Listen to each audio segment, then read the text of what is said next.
வழக்கமாக இந்த சீரீஸில் வந்து நான் வீடியோ அப்லோட் பண்ணேன்னா எனக்கு இதுக்கு வியூஸ் அவ்வளோவா போகாது. பட் ஸ்டில் எனக்கு தோணுச்சு. அதனால தான் நான் இன்றைக்கி எபிசோடு வந்து அப்லோட் பண்ண வந்தேன். நீங்கள் கேட்டுக்கிட்டு இருக்குது ஒரு கதை சொல்லட்டுமா சார் பாட்காஸ்ட் பேசிக்கிட்டு இருக்குது. நான் அவங்க ஆண்டோ. இப்போ வந்து நான் ஒவ்வொரு தடவையும் வீடியோ போடுறப்பவும் இந்த வருஷத்தில் ஏதாவது ஒன்று அதுக்கு நடுவில் நம்ம நாட்டில் வந்து நடந்துக்கிட்டே இருக்குது. அதாவது இந்த டூரிஸ்ட் ஃபேமிலியில் வந்து ஒரு சீன் வரும். யோகி பாபு வந்து அவங்க சசிகுமாரோடைய வீட்டு ஹவுஸ் ஓனர் வந்து அவங்க ஹஸ்பண்ட் என்ன பண்ணுறாரு அப்படின்னு சொல்லிட்டு அவங்க ஒய்ஃப் கிட்ட கேட்பார். அப்போ வந்து எதாவது ஒரு தடங்கள் வந்து வந்துன்னே இருக்கும் அடுத்தடுத்து. அதை பார்த்துட்டு இப்போ என்ன நடக்க போகுதுன்னு தெரில, எனக்கே ஒரு மாதிரி எக்ஸைட்டிங்காக இருக்குது அப்படின்னு சொல்லிட்டு யோகி பாபு ஒரு டைலாக் சொல்லுவார்ல, அந்த மாதிரி பிரச்சனைலாம் இருக்கிறத தாண்டி இன்னும் அடுத்த மாதம் எலெக்ஷன்லாம் வேறு இருக்குது, அங்கே என்ன நடக்க போதோ அப்படிங்கிற ஒரு எக்ஸைட்மெண்ட் தான் எனக்கு இருக்குது. எஸ், எலெக்ஷன் டேட் அனௌன்ஸ் பண்ணிட்டாங்க. அதுக்கப்புறம் அந்த டேட்டில் வேறு வச்சு இன்னும் சில கான்ட்ரவர்சிஸை இஷ்டத்துக்குன்னு அடிச்சு விட்றாங்க. அதெல்லாம் பார்த்தா போதும்டா, பாடி இதுக்கு மேலே தாங்காதுறாங்கிற மாதிரி தான் நிறைய இருக்குது. அதெல்லாம் யோசித்தா நைட்டில் தூக்கம் கூட வரமாட்டேங்குதுங்க நிம்மதியாக. எப்படி சொல்கிறது, சரி தூங்க தான் முடியல, அட்லீஸ்ட் பாட்டாவது கேட்டு கொடுப்போம் அப்படின்னு சொல்லிட்டு பாட்டு போட்டா அதுலேயும் வந்து நடுவில் ஸ்பாட்லைனில் நான் அவங்க கணேஷ் அப்படின்னு சொல்லிட்டு கணேஷ் குறுக்க வந்துடுறாரு. இதுக்கே பேசாமல் ப்ரீமியம் கட்டிடலாமான்னு யோசித்தா என் ஃபோனில் பேலன்ஸும் கிடையாது. இது போக பெட்ரோல் விலை ஏறிடுச்சு, நிறைய இடத்துல தட்டுப்பாடும் வர ஆரம்பிச்சிச்சு. அதாவது தட்டுப்பாடு வரப்போகுது அப்படிங்கிற நியூஸ் வந்து ஃபேக்காக ரிலீஸ் ஆச்சு அப்படின்லாம் சொல்ல முடியாது.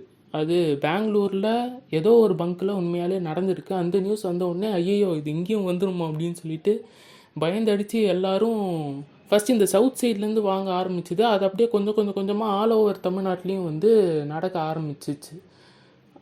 இந்த பெட்ரோல் விஷயத்தை வந்து கம்பேர் பண்ணி பார்க்குறப்போ எல்பிஜி கேஸ்க்காக மக்கள் கஷ்டப்படுறது ஓரளவுக்கு வேல்யூவாக இருக்குது அப்படிங்கிற மாதிரி இருக்குது. ஏன்னா எல்பிஜி கேஸ் கூட உண்மையாலே ஒரு தட்டுப்பாடு இருக்கிற நிலைமை வந்து வந்துடுச்சு. அதுக்கு காரணம் வந்து அமெரிக்காவும் ஈரானுக்கும் நடுவில் நடக்கிற அந்த வார். இந்த வார்னால் வந்து ஸ்ட்ரெயிட் ஆஃப் ஹார்மோஸ் அப்படிங்கிற ஒரு இடம் வந்து ஷிப்பெல்லாம் வந்து போகிற இடம், அதை பிளாக் பண்ணதுனால நமக்கு அங்கேருந்து இந்தியாவுக்கு வர க்ரூட் ஆயில், அதுக்கப்புறம் இந்த எல்பிஜி கேஸு இதெல்லாம் வராததுனால தான் பெட்ரோலுக்கும் கேஸுக்கும் வந்து தட்டுப்பாடு வந்துச்சு அப்படிங்கிற மாதிரி சொல்கிறாங்க.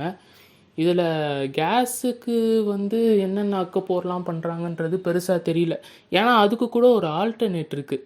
இந்த இண்டக்ஷன் ஸ்டவ் எடுத்துக்கிட்டு எங்கேயும் எப்போதும்ல ஒரு பாட்டு வர இப்போ ஃபேமஸ் ஆயிடுச்சு, தீ இல்லை புகை இல்லைன்னு சொல்லிட்டு ஒரு பாட்டு ஒன்று, அதை போட்டுட்டு என்கிட்ட இண்டக்ஷன் ஸ்டவ் இருக்குது அப்படின்னு சொல்லிட்டு நிறைய பேர் அதை ஃப்ளெக்ஸ் பண்ணிகிட்டு இருக்காங்க. இண்டக்ஷன் ஸ்டவ் கம்பெனிஸ்க்கெலாம் வேறு திடீர்னு தான் நம்மளுடைய டைம் நீ ஏறி ஆடு கபில் அப்படிங்கிற மாதிரி அவங்க ரேட்டை ஏற்றிட்டாங்க. இன்னும் சில பேர் வந்து 30 வருஷமாக ஒருத்தனை ஆஃப்லைனில் வச்சுருக்கேன் அப்படின்னு சொல்லிட்டு கட் பண்ணி பார்த்தா டக்குன்னு விறகடுப்புக்கு மாறிட்டாங்க. நம்ம வீட்லேயும் கேஸ் இப்போ காலியாயிருமோ அடுத்து காலியாயிருமோன்னு சொல்லிட்டு யோசித்து இந்த மந்த்தெல்லாம் வந்து ஆக்சுவலாக முஸ்லீம்ஸ் மட்டும்தான் ரம்ஜானுக்காக டெய்லியும் ஒரு வேளை மட்டும் சாப்பிட்டு அப்படி இருப்பாங்க. இப்போது நார்மலாக நம்ம வீட்லேயுமே கூட அந்த மாதிரி ஒரு வேளை மட்டும்தான் சாப்பிட்டு வாழணுங்கிற ஒரு நிலமை வர ஆரம்பிச்சிச்சு. இந்த பெட்ரோல் தட்டுப்பாடுங்கிறது வந்து ஆனால் இட்ஸ் டிஃப்ரெண்ட் அப்படிங்கிற மாதிரி என்ன ஆச்சுன்னா, நம்ம ஊரில் எல்லோரும் பயந்து போய் அது ஓவராக வாங்கி தான் உண்மையாலே தட்டுப்பாடு வந்துடுமோ அப்படிங்கிற ஒரு பயம் எனக்கு வர ஆரம்பிச்சிச்சு. ஏன்னா முன்னாடிலாம் வந்து நம்ம இந்த 1 லிட்டர் வாட்டர் கேன் எடுத்துகிட்டு போயிட்டு இதில் பெட்ரோல் கொடுங்க அப்படின்னு சொல்லிட்டு கேட்டாலே பங்காரம் வந்து இதில் போடணுமா அப்படின்னு ஒரு செகண்ட் யோசிச்சுட்டு அதுக்கு ஒரு சின்ன எசிட்டேட்டாவது ஒன்று பண்ணுவான். ஆனால் இப்போல்லாம் வந்து இந்த 30 ரூபா தண்ணி கேனில், அதுக்கப்புறமா நம்ம வீட்டு மேலே வச்சுருப்போம்ல தண்ணி டேங்க்கு, அந்த ட்ரம் எடுத்துகிட்டு போயெல்லாம் பெட்ரோல் வாங்குகிறாங்க. ஆனால் பெட்ரோல் போடுறவங்களாம் வந்து அதை பற்றி யோசிக்கிறதே இல்லை. வந்த வரைக்கும் லாபம், அவன் எடுக்கிற முடிவு நமக்கு சாதகமாக தான் இருக்குங்கிற மாதிரி வாரி கொடுத்துட்டே இருக்காங்க. அதை நான் கூட இப்போ கொஞ்சம் நேரமாக என்ன பேசுகிறேன் ஏது பேசுகிறேன்னே தெரியாமல் என் மைண்டில் வந்தது எதையோ அப்படியே பேசிட்டு போய்கிட்டே இருக்கேன் ஒரு ஃப்ளோவில். அவ்வளோ விஷயத்தையும் வருஷம் ஆரம்பித்த வரும் 3 மாதத்தில் கோ த்ரூ பண்ணுற ஒரு நிலமை வரும் அப்படிங்கிறதுலாம் அந்த வருஷம் ஆரம்பிக்கிற டைமில் நான் யோசிச்சு கூட பார்க்கல. யோசிச்சுருந்தா இதெல்லாம் ஒரு வருஷம் இதுக்கெலாம் ஒரு நியூ இயரை கொண்டாடாமல் போய் அந்த காசையாவது நான் மிச்சம் பண்ணி இன்றைக்கி யூஸ் பண்ணிக்கிட்டு இருந்திருப்பேன். அது எந்த அளவுக்கு மோசமாக போயிருக்கு அப்படின்னா, வழக்கமாக ஒவ்வொரு வருஷமும் முடிகிறப்போ தான் இந்த வருஷத்தில் என்னென்னலாம் நடந்துடுச்சு அப்படிங்கிற ஒரு விஷயத்தை வந்து தொகுப்பாக வச்சு அதில் நடந்த பாசிட்டிவான விஷயம் நெகட்டிவான விஷயம்னு எல்லாத்தையும் சேர்த்து ஒரு கண்டென்ட் க்ரியேட்டர்ஸ் வந்து வீடியோ போடுவாங்க. ஆனால் இந்த மாதம் நம்ம கேட்காமலே எக்கச்சக்கமாக கண்டென்ட் வாரி தரேன் இருந்தான்னு சொல்லிட்டு கடவுள் வந்து ஒரு மாதிரி ஃபயர் மோடில் ஏறிக்கிட்டு இருக்காரு. நம்ம ஊர்லேயும் கண்டென்ட் க்ரியேட்டர்ஸ் வந்து இதெல்லாம் வச்சு பயங்கரமாக அவங்க வாழ ஆரம்பிச்சிட்டாங்க, இன்க்ளூடிங் என்னையும் சேர்த்து. சரி, ஓகே, நாட்டு நடப்பெல்லாம் தேவையான அளவுக்கு பேசி முடிச்சாச்சு. இப்போ அப்படியே நம்ம ரெகுலராக பண்ணுற இந்த சினிமா கண்டென்ட்டுக்குள்ளே வரணும் அப்படின்னு பார்த்தா ஒரு 3-4 படம் இருக்குது இந்த மாதத்தில் மட்டும் வந்தது. ஏன்னா இது எல்லாத்துக்குமே தனித்தனியாக வீடியோ போடலாம் அப்படின்னு யோசித்தேன். ஆனால் எனக்கு இந்த படம் ஃபுல்லாக பிடிச்சிருக்கா இல்லை ஒரு மாதிரி மிக்சடான எமோஷன்ஸ் இருக்காங்கிற ஒரு டவுட்டு என் மைண்டுக்குள்ளேயே ப்ராசஸ் ஆகி ரொம்ப நேரம் ஓடிக்கிட்டே இருந்துச்சு. அதுக்கப்புறம் சரி, எதுக்கு இவ்வளோ கன்ஃபியூஷன், பேசாமல் மொத்தமாக இந்த வீடியோவிலேயே போட்டு உடச்சி முடிச்சிடலாம் அப்படின்னு சொல்லிட்டு ஒரு 3 படத்தையும் இப்போ லைனாக கொண்டு வந்துட்டேன். அதில் ஃபஸ்ட்டு படம் வந்து மேட் இன் கொரியா. நம்ம பிரியங்கா மோகன் வந்து நடிச்சிருக்காங்க. டைரெக்டாக நெட்ஃப்ளிக்ஸில் வந்து ஸ்ட்ரீமிங் ஆகிருக்கு, தியேட்டர் ரிலீஸ் கிடையாது இந்த படம். தமிழ் படம் தான் நினைக்கிறேன். ஏன்னா நான் கூட ஃபஸ்ட்டு இந்த அவங்களுடைய இந்த சினிமா லைட்டிங்கு அதுக்கப்புறம் ஃப்ரேம்ஸ் எல்லாம் பார்த்துட்டு தெலுங்கு படமாக இருக்குமோ அப்படின்னு தான் நான் யோசித்தேன். ஆனால் பார்த்தா தமிழ் ஆக்டர்ஸ் தான் நிறைய பேர் இருக்காங்க. இந்த நக்கலைட்ஸில் இருக்க ஜேசன் திவாகர்லாம் கூட இந்த படத்தில் நடிச்சிருக்காரு. அதுக்கப்புறம் தமிழ் ஆர்டிஸ்ட் எல்லாம் கம்மி தான். ஏன்னா மேட் இன் கொரியான்னு படம் வச்சதுனால படம் ஆல்மோஸ்ட் கொரியாவில் நடக்கிற மாதிரி தான் இருக்கும். அங்கே இருக்க ஆர்டிஸ்ட் தான் வந்து நிறைய பேர் நடிச்சிருப்பாங்க. எனக்கு வந்து ரிவ்யூ சொல்கிறப்பவே பிரச்சனை வந்து இதுதான் வரும்.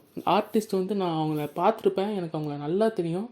ஆனால் நிறைய தடவை அவங்க பேர் எனக்கு மறந்து போயிடும் ரிவ்யூ சொல்ல வரப்போ. ஆனால் இந்த வாட்டி எனக்கு அந்த பிரச்சனையே இல்லைங்கிற மாதிரி நடித்தது நிறைய பேர் வந்து கொரியன் ஆர்டிஸ்ட் தான்.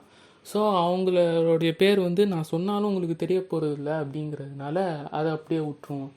இதை வந்து மோஸ்ட்டாக அதில் வந்திருக்க எல்லா கேரக்டர்ஸுமே நல்லா பண்ணியிருப்பாங்க. ஆனால் அதில் ஒரு மேலோடைய கேரக்டர், அதுக்கப்புறமா ஒரு பாட்டிமாவுடைய கேரக்டர், கொரியன் ஆக்டர்ஸில் அப்படின்னு வந்து பார்க்குறப்போ இவங்க 2 பேர் வந்து லிட்ரலாக இந்த படத்தை லிஃப்ட் பண்ணிட்டாங்க அப்படிங்கிற மாதிரி தான் எனக்கு தோணுச்சு.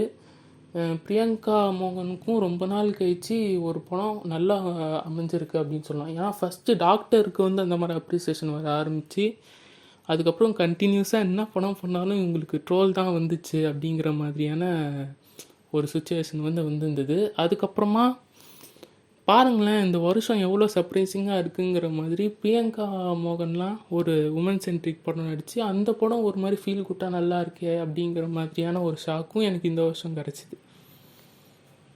அதுக்கப்புறம் இன்னொரு படம் வந்து தாய் கழுவி படத்துக்கு தான் ஆல்ரெடி ரிவ்யூ சொல்லிட்டேடா அப்படின்னு கேட்டிங்கன்னா, அந்த வீடியோவிலே வந்து பாதி வீடியோவுக்கு நான் என்னுடைய ரேண்ட்டை தான் வந்து நான் புலம்பி வச்சுருப்பேன். அதனாலே அந்த படத்தில் நான் எக்ஸ்ப்ளோர் பண்ண வேண்டிய நிறைய விஷயத்தை வந்து பண்ணவே இல்லை. அதையும் தாண்டி இந்த படத்தில் இருக்கிற டெலிட்டட் சீன்ஸ்லாம் வந்து இப்போ தான் 1-2ன்னு ரிலீஸ் ஆகிருக்கு. அதுக்கப்புறம் முக்கியமான சீன்ஸ்லாம் கூட ரீல்ஸில் அதுக்கப்புறம் யூடியூப் ஷார்ட்ஸ்லலாம் அப்லோட் பண்ண ஆரம்பிச்சிட்டாங்க. அதனாலேயே மேக்ஸிமம் படம் பார்க்கறதுக்கு முன்னாடியே நிறைய பேருக்கு கதை தெரிஞ்சிருக்கும் அப்படின்னு நினைக்கிறேன். இருந்தாலும் அந்த ரிவ்யூவில் நான் மென்ஷன் பண்ணாத ஒரு விஷயம், அது வந்து உண்மையாலே நடந்த ஒரு கதை. இது வந்து பேஸ்ட் ஆன் அ ட்ரூ இன்சிடென்ட்டுங்கிறத அந்த டைரக்டர் படத்தில் மென்ஷன் பண்ணாரா இல்லையாங்கிறது எனக்கு தெரியல. நான் அதை எப்படியோ மிஸ் பண்ணிட்டேன் தேட்டரில் பார்க்குறப்போ. பட்டு கொஞ்ச நாள் கழித்து தான் உண்மையாலே அந்த பவுனத்தாயிங்கிற ஒரு கேரக்டர் வந்து ஒருத்தங்க இருந்திருக்காங்க. அவங்களெல்லாம் வந்து பிகைண்ட் வுட்ஸில் இன்டர்வியூ எடுத்திருக்காங்கன்னு பார்க்குறப்போ பெருசாக ஆச்சரியமாலாம் எதுவும் இல்லை. ஏன்னா அந்த கதை பார்க்குறப்பவே தெரிஞ்சிருந்தது இது நம்ம வீட்டில் இருக்கிற ஒரு பாட்டி ஒரு பெரியவங்க இருந்தால் எப்படி இருப்பாங்களோ அந்த மாதிரி ஒரு கதை எழுதியிருக்காங்க அப்படிங்கிறது. இருந்தாலும் இந்த கதை வந்து உண்மையாலே இவ்வளோ இன்ட்ரெஸ்டிங்காக இருக்கே அப்படின்னு யோசித்து பார்த்தா அதுவும் வந்து ஒரு நல்ல விஷயமா இருக்குது. இன்னும் எனக்கு ஒத்திக்கிட்டு இருந்த விஷயம் ஆனால் என்ன அப்படின்னா, இவங்களே வந்து டைரெக்டாக இதில் நடிக்கிறதுக்கான ஆப்ஷன் தான் ஃபஸ்ட்டு இருந்துச்சு. ஆனால் அதுக்கப்புறமா தான் வந்து கமர்ஷியலாக இந்த படத்தை கொஞ்சம் எல்லா ஆடியன்ஸ்கிட்டையும் போய் சேர்க்கணும் அப்படின்னா எதனா ஒரு ஆர்டிஸ்ட் நடித்தா தான் கரெக்டாக இருக்கும் அப்படின்னு சொல்லிட்டு தான் கடைசியாக ராதிகா மேம் சூஸ் பண்ணியிருப்பாங்க அப்படின்னு நினைக்கிறேன்.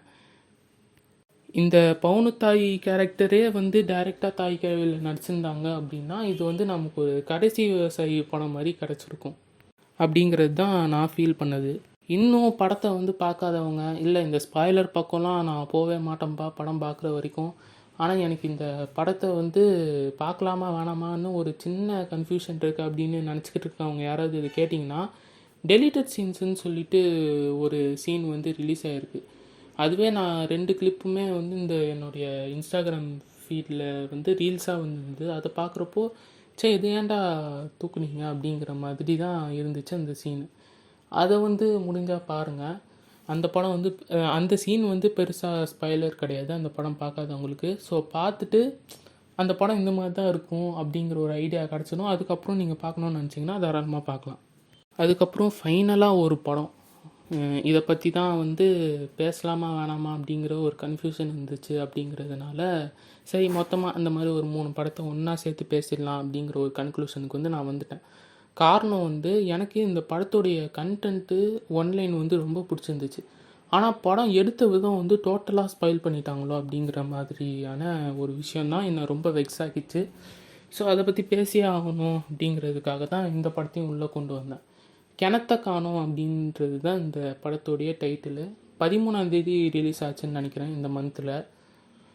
யோகி பாபு வந்து லீடாக நடிச்சிருக்காரு. அதுக்கப்புறமா இந்த படத்துடைய டைரக்டர் சுரேஷ் சங்கையா அப்படின்னு சொல்லிட்டு இருக்குது.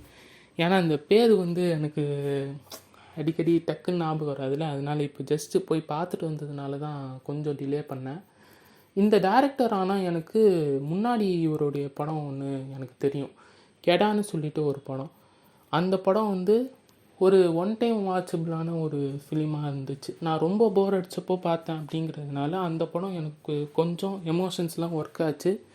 மேபி பார்க்குற உங்களுக்கு வந்து அப்படி செட் ஆச்சா அப்படியா இல்லைங்கிறதுலாம் எனக்கு தெரியல.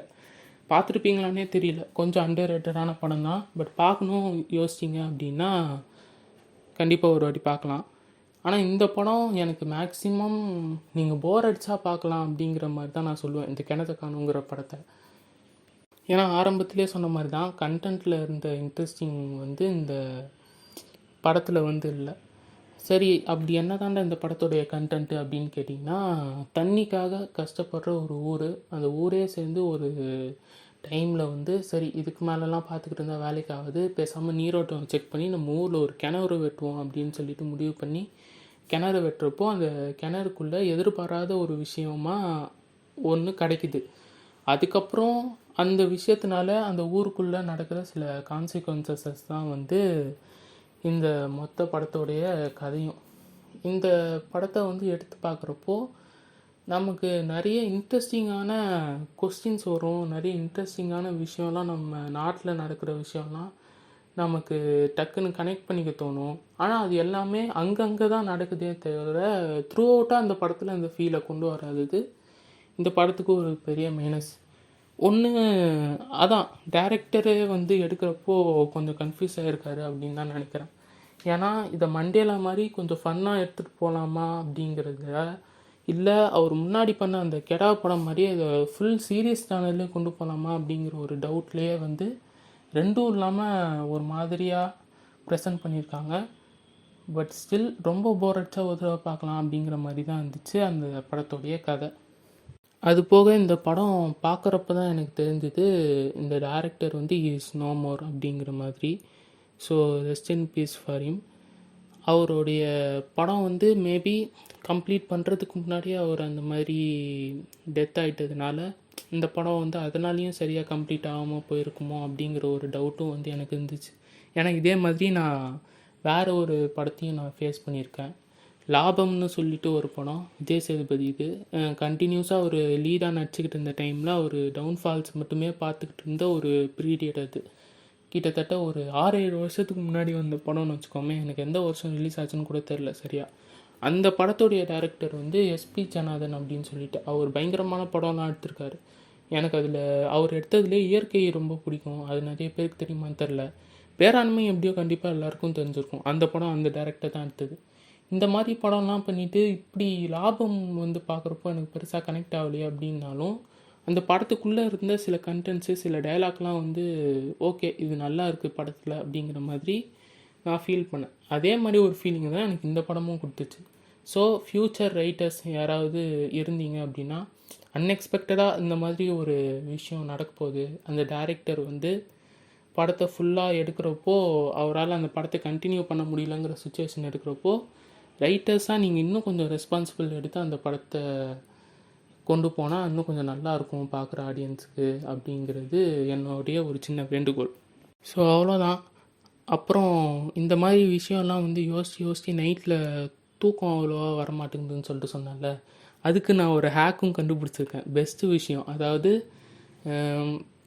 இப்போ வந்து நீங்கள் நைட்டில் சாங்ஸ் கேட்டுட்டு தூங்கலாம் அப்படிங்கிற ஒரு ஐடியாவில் இருந்தீங்க அப்படின்னா அது வேலைக்கே ஆகாது, சத்தியமாக வேலைக்கே ஆகாது.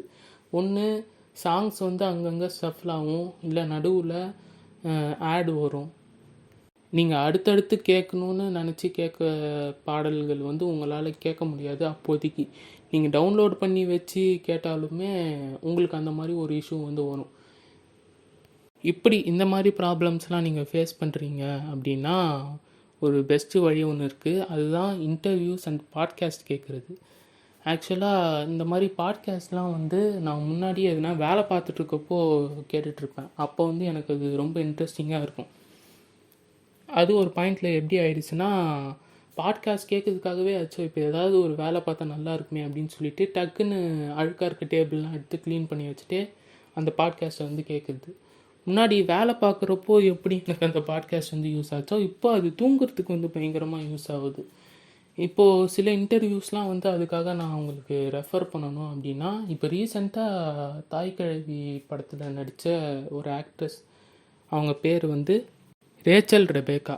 அவங்க வந்து யாருன்னா கடைசி விவசாயி படத்தில் ஜட்ஜாக நடிச்சிருப்பாங்க. அதுக்கப்புறம் குட் நைட் படத்தில் வந்து மணிகண்டனுடைய அக்காவாக நடிச்சிருப்பாங்க. ஒருவேளை தாய்க்கிழவி படம் யாரும் பார்க்கல, அவங்க யாருன்னு அப்படின்னு நீங்கள் கேட்டிங்கன்னா இந்த 2 படத்தில் நடித்த கேரக்டர் தான் இவங்க. இப்போ ஞாபகம் வந்திருக்கும்னு நினைக்கிறேன். அவங்களுடைய பாட்காஸ்ட் வந்து இப்போ கேட்டுட்டு இருந்தப்போ நல்லா இருக்கே அப்படிங்கிற மாதிரியான ஒரு ஃபீலிங் வந்துச்சு. அதுக்கப்புறம் இதுக்குன்னே நிறைய பேர் இருக்காங்க. இந்த 96 படத்துடைய டைரக்டர் பிரேம்குமார், அவருடைய பாட்காஸ்ட் கேட்கலாம். அதுக்கப்புறம் டைரக்டர் ராமு இல்லை வெற்றிமாறன், மோஸ்ட்டாக டைரக்டர்ஸோடைய பாட்காஸ்ட்லாம் வந்து நைட்டில் தூங்கும்போது கேட்டிங்கன்னா ரொம்ப நல்லா இருக்கும். அது நீங்கள் கேட்டுகிட்டே தூங்குறதுக்கும் உங்களுக்கு ரொம்ப ஈஸியாக இருக்கும். அப்படியும் இல்லை அப்படின்னா இந்த யூடியூப்லேயே நிறைய ஸ்டோரி எக்ஸ்ப்ளனேஷன் வீடியோலாம் இருக்கும். கண்டிப்பாக வந்து வேர்ல்டு சினிமா பார்க்குற ஃப்ரான்ஸ் எல்லாம் இருந்தீங்க, அவங்களுக்கு வந்து ஒரு படம் புரியல இல்லை பார்க்க முடியல அப்படிங்கிற சுச்சுவேஷன் வரப்போ ஆல்மோஸ்ட் அந்த மாதிரி யூடியூப் வீடியோஸ்லாம் பார்க்குறீங்க அப்படின்னா அது நீங்கள் படுக்கிறப்போ வீடியோ பார்க்கறதுக்கு பதிலாக காதில் வச்சுட்டு கேட்டே வாங்கலேன். அப்போ வந்து அவங்க சொல்கிற ஒவ்வொரு விஷயமும் உங்களுக்கு கேட்டுனே வரப்போ உங்கள் இமேஜினேஷன் தான் அந்த படம் வேறு மாதிரி ஓடும். அந்த எக்ஸ்பீரியன்ஸே ஒரு மாதிரி உங்களுக்கு ரொம்ப நல்லா இருக்கும். இது எனக்கு ஒர்க் ஆச்சு, உங்களுக்கும் ஒர்க் ஆகுமா இல்லையான்னு தெரியல. எனக்கு சஜஸ்ட் பண்ணணும்னு தோணுச்சு, அதனால் உங்கள்கிட்ட ஷேர் பண்ணிக்கிட்டேன். முடிஞ்சால் ட்ரை பண்ணி பாருங்கள். ஸோ அவ்வளோதான், இன்றைக்கான எபிசோடு வந்து முடிஞ்சிச்சு. இன்னொரு இன்ட்ரெஸ்டிங்கான எபிசோடில் உங்கள் எல்லோரையும் வந்து மீட் பண்ணுறேன். அது வரைக்கும் பாய்.